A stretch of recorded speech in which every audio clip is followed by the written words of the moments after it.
Hello, j'espère que vous allez bien. On se retrouve aujourd'hui pour les favoris du mois de mars. Là, on a des séries, des spectacles, des podcasts, des activités, des livres, plein de choses en fait qui pourraient vous toucher ou pas, mais en vrai, je pense que si. Déjà, je vais pas vous mentir, j'ai totalement très mal à la tête, mais ça fait 3 semaines que j'ai mal à la tête. C'est pas du tout bizarre pour moi, malheureusement. Vous en faites pas, c'est pas du tout plus inquiétant que autre chose. Je vous le dis parce qu'il y a des moments où je peux avoir du mal à parler. Là, j'avoue que j'ai envie d'annuler tout. Sauf que c'est un des rares moments ces dernières semaines où il y a également pas de travaux. Est-ce que c'est corrélé? Pas sûr. J'aurais aimé pouvoir dire bien sûr, mais non, pas sûr. Bref, du coup, des fois, je déconnecte un peu, j'ai un peu du mal, mais j'ai trop envie de vous partager ces découvertes parce que malgré des semaines complicado, il y a eu des choses quand même très chouettes. On commence par les séries parce qu'il y en a plusieurs et la première c'est A Man Inside. C'est une série dans laquelle on suit Charles qui est un veuf qui n'a pas une vie très palpitante mais finalement il va devenir détective privé dans le cadre d'une enquête pour vol. On est dans un univers que j'ai trouvé si cool parce que en fait il s'infiltre dans une maison de retraite un peu de luxe là, mais c'est trop cool, ça parle de sujets importants comme l'isolement, la maladie, les choix de vie, mais ça m'a quand même personnellement coupé du monde et de ses problèmes actuels, ce qui était très agréable, tout en me faisant réfléchir sur des choses comme justement l'isolement des personnes âgées. Ça a été un peu un des sujets du mois, un des sujets phares.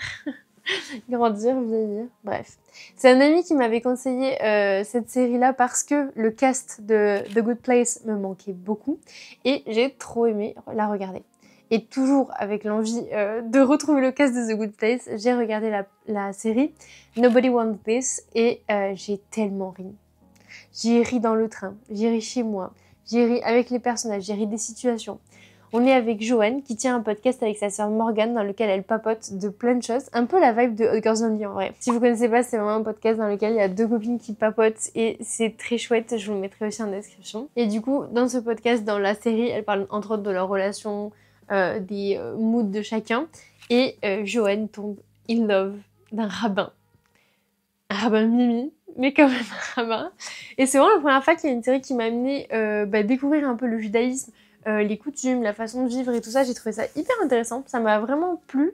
Pour moi, en fait, c'est aussi ça l'idéal de laïcité, c'est-à-dire de pas forcément cacher toutes les religions, pas le droit au foulard, au voile, pas le droit de porter la kippa ou les croix, j'en sais rien. Pour moi, c'est pas du tout ça. Mon idéal de laïcité, en fait, pour être honnête, c'est vraiment ce que je croyais que c'était avant de grandir. Quand j'étais petite, et pas en même temps, dans ma tête, la laïcité, c'était accepter toutes les religions et les faire cohabiter, pas cacher toutes les religions. Du coup, j'avoue, il y a un gros malentendu sur ça et grandir ne m'a pas aidé à comprendre, au contraire. Bref, j'ai été très contente d'apprendre la façon de voir le monde de certaines personnes juives. Je sais que c'est absolument pas tout le monde, mais d'avoir cette petite représentativité, de le voir sous ce format série, de traverser aussi les questions des relations, de se mettre en couple quand on grandit, les différences dans les époques, etc. Enfin bref. Et j'avoue, mais vraiment, j'ai ri quoi. Franchement, je vous le dis. On passe maintenant à une série où j'ai pas beaucoup ri, mais qui m'a fort marquée et que je trouve d'utilité publique, c'est Adolescence. Pour le plot, du coup, c'est Jamie Miller qui a 13 ans quand il est arrêté pour le meurtre d'une de ses camarades de classe. On a 4 épisodes en plan séquence, c'est impressionnant dans la réalisation, ça c'est vrai, mais c'est si vrai sur les réalités des relations femmes-hommes, des écarts générationnels, des violences, de ce qu'on imagine possible ou pas. Et je suis sûre que vous en avez entendu parler avant que je vous en parle ici.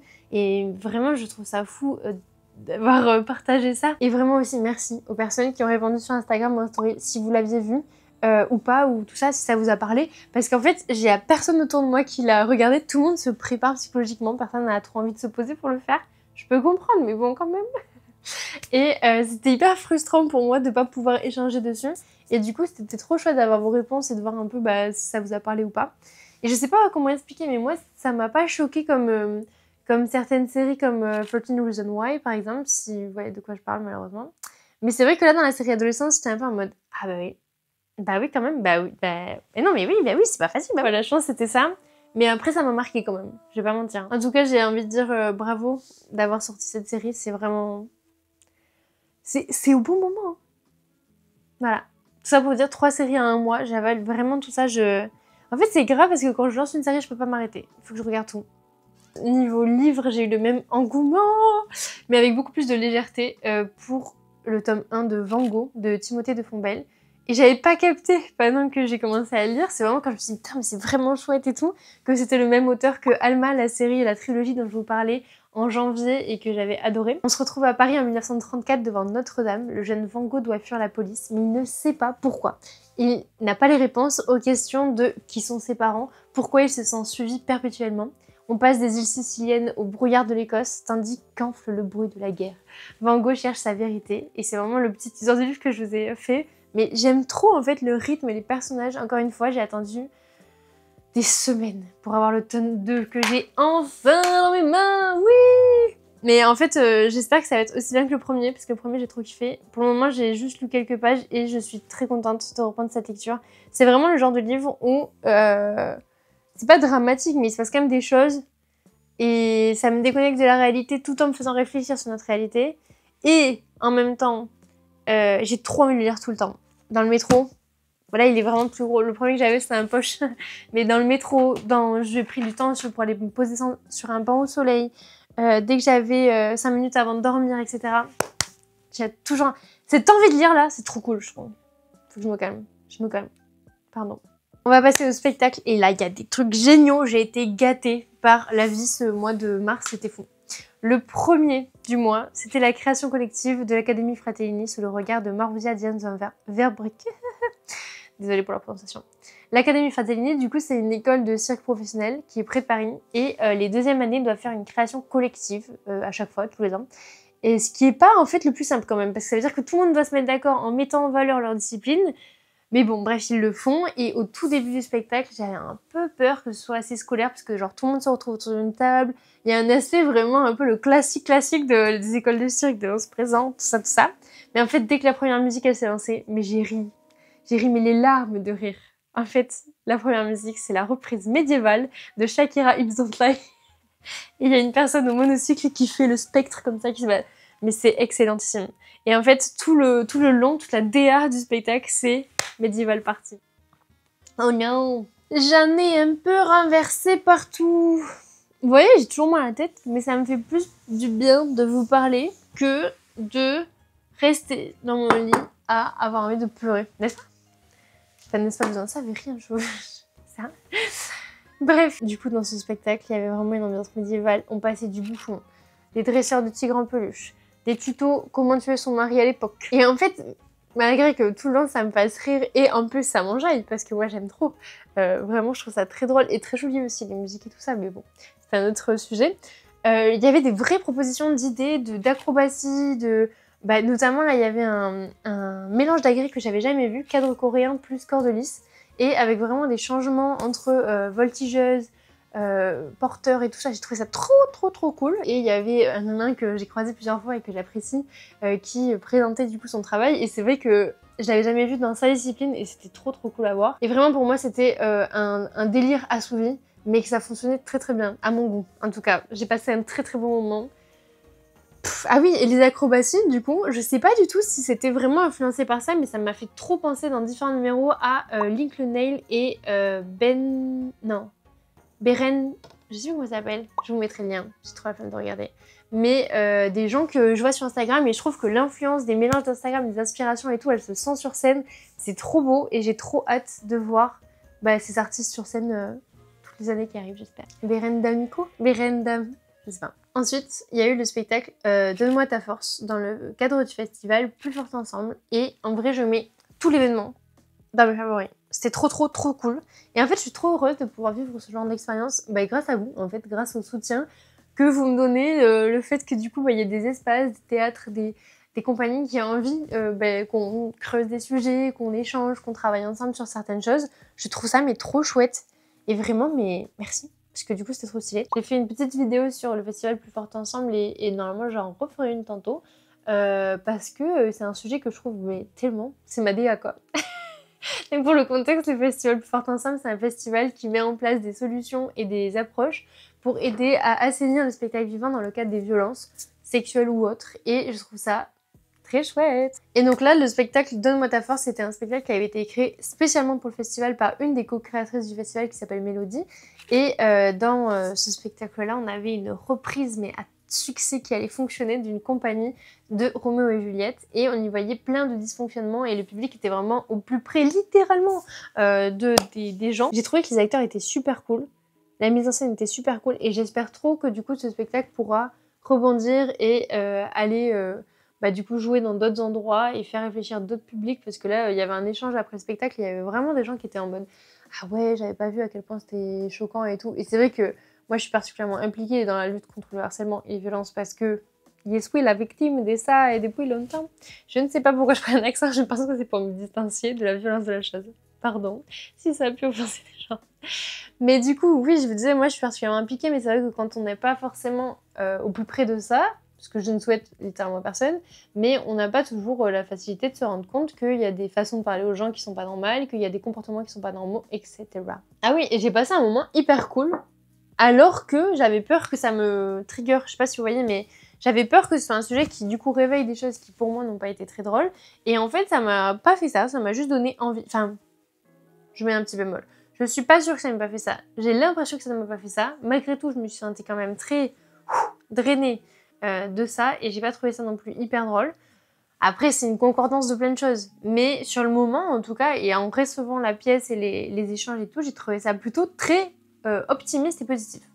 Voilà. Et après, il y a eu une semaine, mais de folie. J'ai vu By Heart de Thiago Rodriguez, On m'a trouvé grandi de Valentino Rosso, la compagnie 14-20, le concert de Macha Garibian et Made in France de la Poursuite du Bleu. Mais là, une semaine.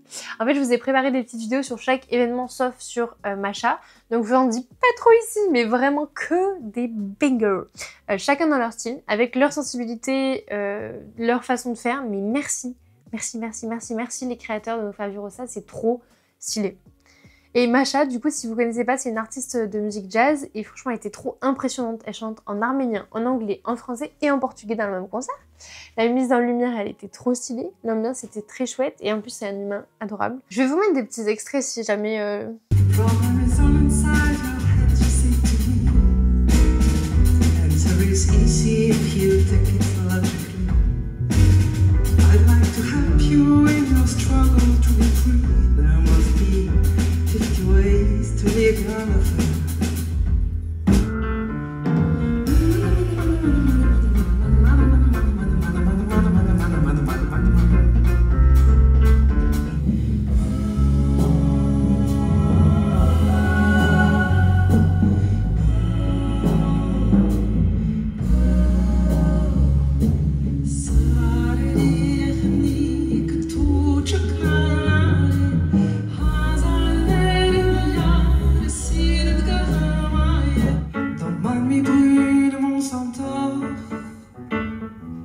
survoler la lune et rejoindre Neptune.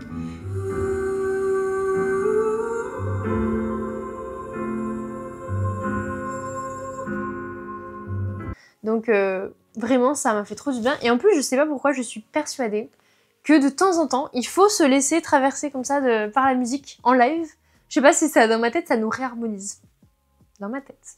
Mais vraiment, ça m'a fait du bien. Toujours dans l'écoute, mais cette fois en ligne, c'était la joie de la reprise de mon podcast favori du monde entier, de la planète, Les Baladeurs. Encore une claque, bam, une découverte. En vrai, j'apprends à chaque fois trop de choses. Je me dis tout le temps, mais purée, c'est fou, il y a des humains, ils font ça, quoi. Alors que je sais qu'autour de moi, j'ai plein de gens, que les gens, ils me disent, purée, c'est fou, tes humains, ils font ça. Oui. Bah oui, mais du coup, là, c'est dans d'autres sphères. Là, c'est une dame qui a décidé de partir pour, en bateau, s'isoler dans la glace. Voilà, il y a un moment donné, ça je ne savais pas non plus, où toute la glace alors où, je ne sais plus, mon cerveau m'a quitté de toute façon, mais en tout cas, elle se met en plein milieu, comme ça, tout gèle, et elle peut plus partir pendant des mois. Des mois. Et elle nous raconte ça. De toute façon, si vous connaissez pas, si vous découvrez Les Baladeurs, mais allez-y, foncez, écoutez plein d'épisodes, parce que ça fait... Donc c'est vraiment leur catchy phrase qui est trop trop bien, c'est des aventures et mes aventures en pleine nature. That's all. Mais la mise en son, elle est trop cool, je la trouve trop cool. Puis un truc, je sais pas pourquoi je vous en ai pas parlé plus tôt, mais j'avais trop envie de vous le partager maintenant, même si c'est pas particulièrement de Mars, c'est la chaîne de Koulou, qui est un artiste qui fait des méditations musicales sur YouTube, et pour moi ça marche mais trop bien.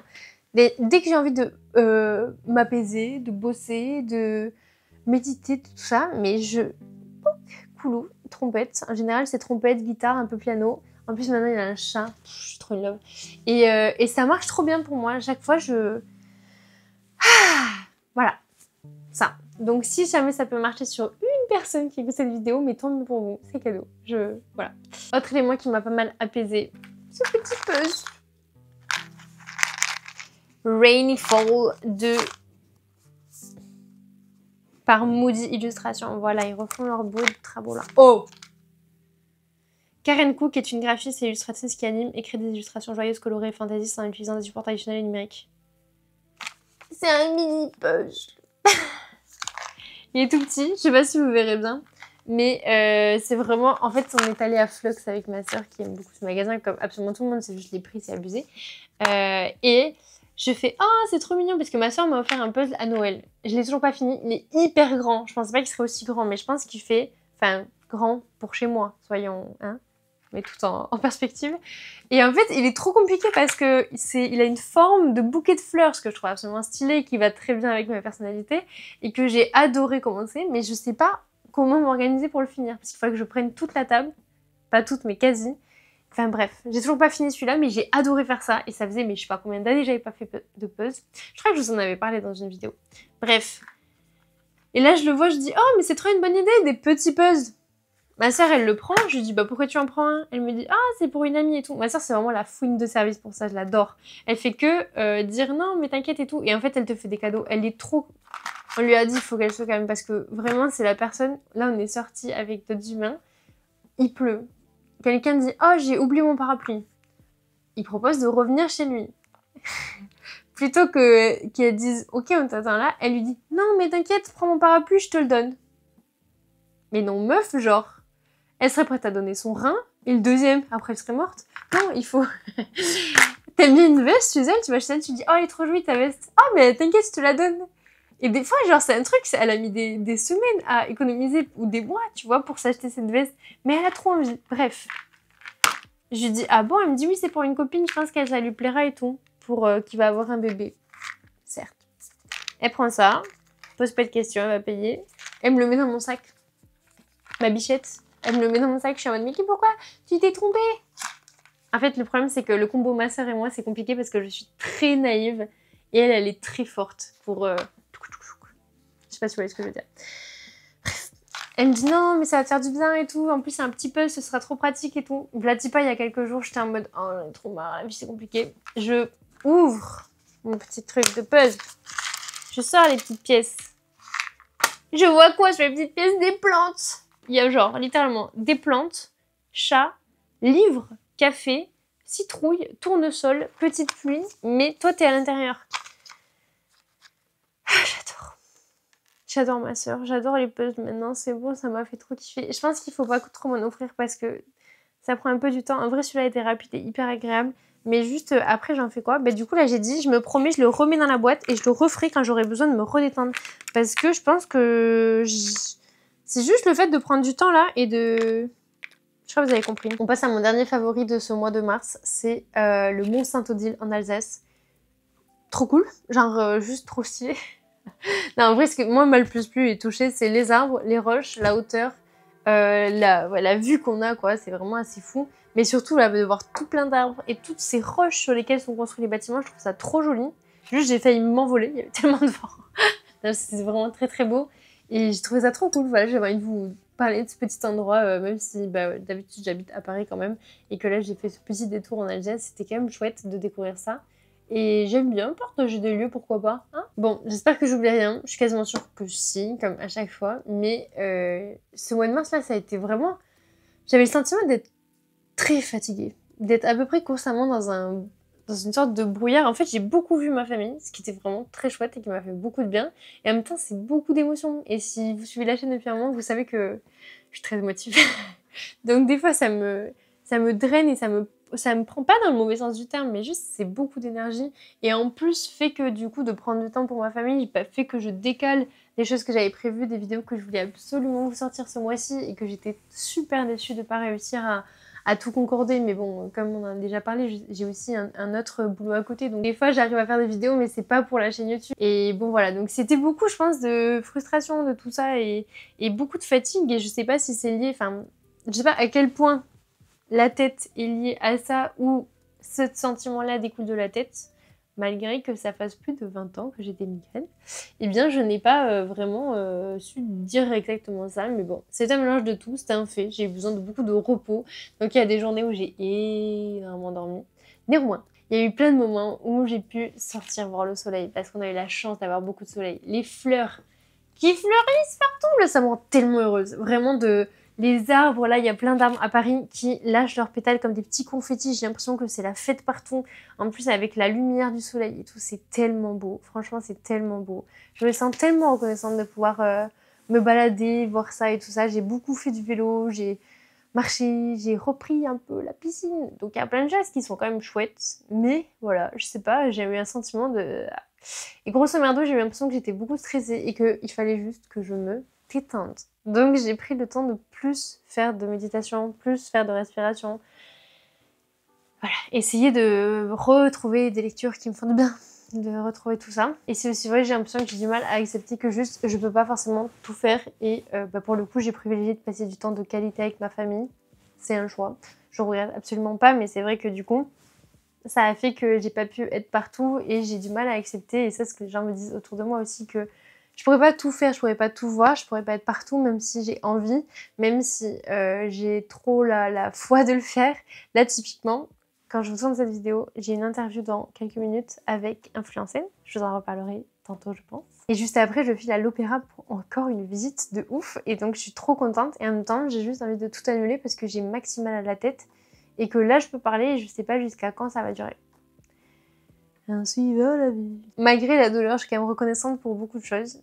Et notamment de pouvoir continuer à papoter avec vous de choses. D'avoir une sœur qui m'offre des puzzles et une famille incroyable de manière générale. Voilà, mais les émotions, hein, j'ai envie de pleurer rien que vous parler de ça, mais c'est compliqué, hein. Bref, je suis très curieuse. Déjà de savoir s'il y en a parmi vous qui font des puzzles. Deuxièmement, est-ce que vous avez trouvé des spectacles comme ça favoris? Est-ce qu'il y en a qui ont vu des spectacles dont j'ai parlé et c'était vos coups de cœur aussi? Ou bien vous avez eu d'autres coups de cœur? Ou bien vous avez des conseils mais rien à voir? Genre des lieux dans Paris ou des livres que je connais pas encore? Vous pouvez pas le savoir, mettez-les quand même en commentaire, on verra si je les connais ou pas. Je sais pas, bref, j'aimerais trop avoir un peu, que ce soit en commentaire ou en DM, de vos favoris du mois de mars. Donc vraiment, n'hésitez pas à me faire savoir si la vidéo vous a plu, à me laisser en commentaire vos impressions, vos retours, etc. avec grand plaisir. Et à très vite pour de nouvelles aventures. Des bisous!